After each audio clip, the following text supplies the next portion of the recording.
Hello and welcome back to Starting Your Investment Journey audio series.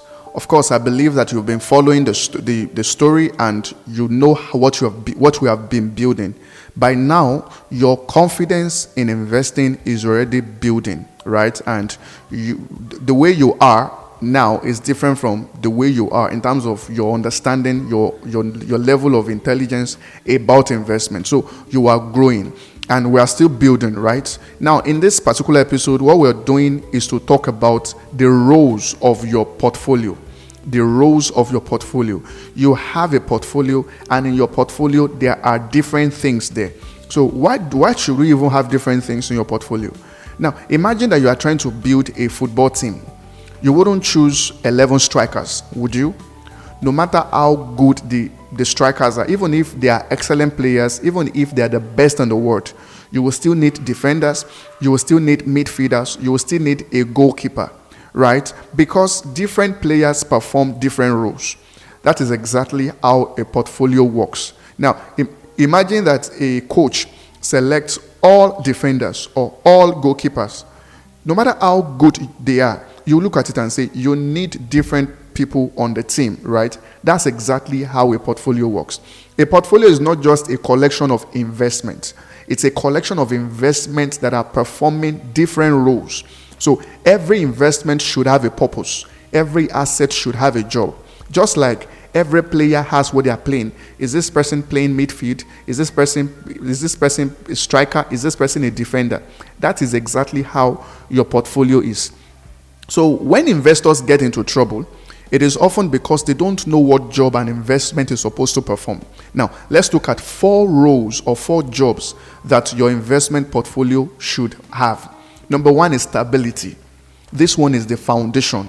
Stability assets exist to reduce turbulence. Their primary purpose is not maximum growth. Their primary purpose is reliability. Now, think of them as shock absorbers. When there are challenges in the economy, they are the last to be hit. Examples of such is, of course, your cash reserve.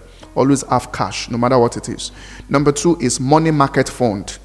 They are also stability assets. Number 3 is short-term government securities, like your treasury bills and all that. It's also a form of stability.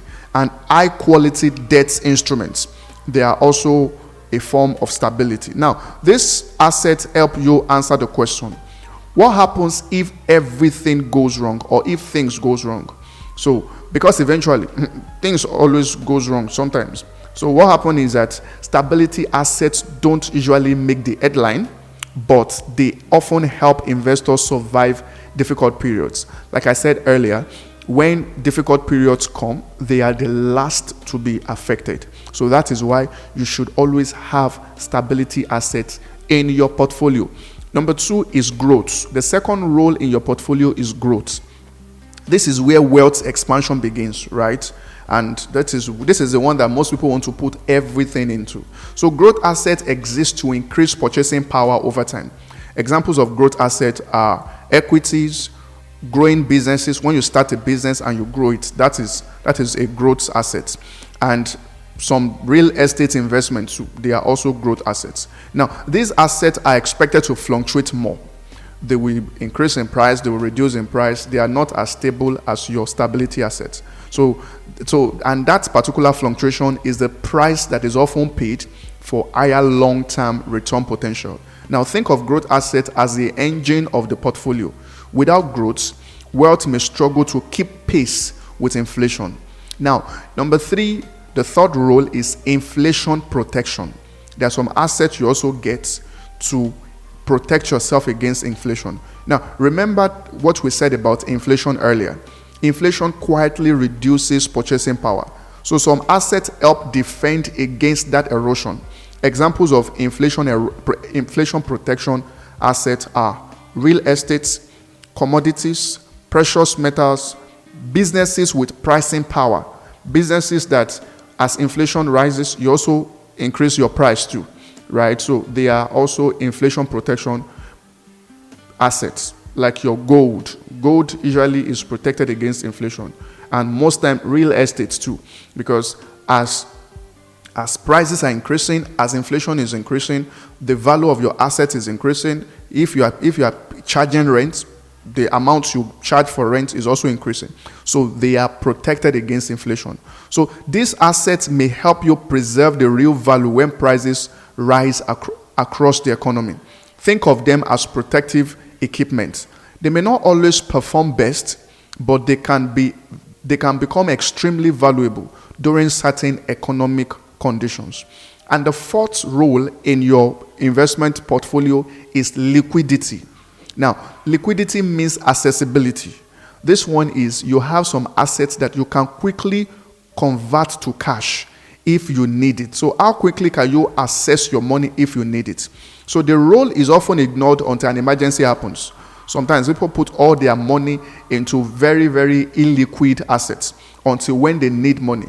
And then, we usually say that they are very, very wealthy in assets, but they are poor in liquid. So that's what happened. Imagine having substantial assets, substantial wealth tied up in assets that cannot be easily sold. You are wealthy on paper, but you are financially stressed in reality. So what liquidity assets help you to answer is that, can I access cash when I need it? Of course, example is cash itself and savings accounts and money market instruments. So why is liquidity important? Liquidity is important because opportunities may arise, and some opportunities, they have very short window for you to access them. So opportunities require liquidity. You need to have money to be able to tie down some opportunities when they come. Number two is emergencies. When there are emergencies, you need liquidity. Number three is flexibility.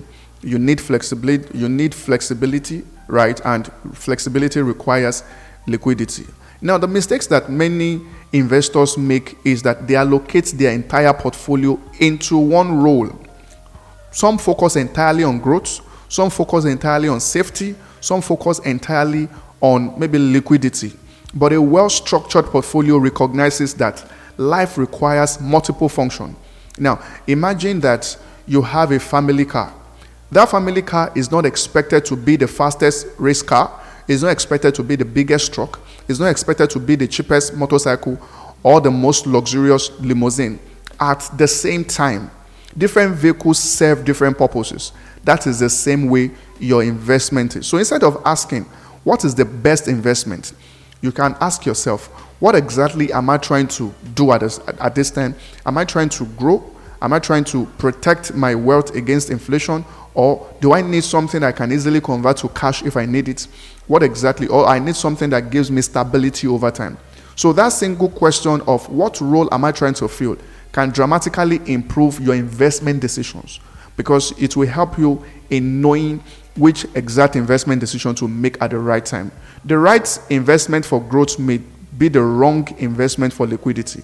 The right investment for stability may be the wrong one when it comes to rapid wealth creation. Everything depends on the role that you are trying to fill. A strong portfolio usually contains a combination of growth, stability, inflation protection, and liquidity. Now, the exact way you mix it, you hear people will say maybe 40-40-10 this or 20-30. So the way you mix it depends on you. It differs from person to person, but the role remains remarkably consistent. So successful portfolios are not built by chasing the highest return.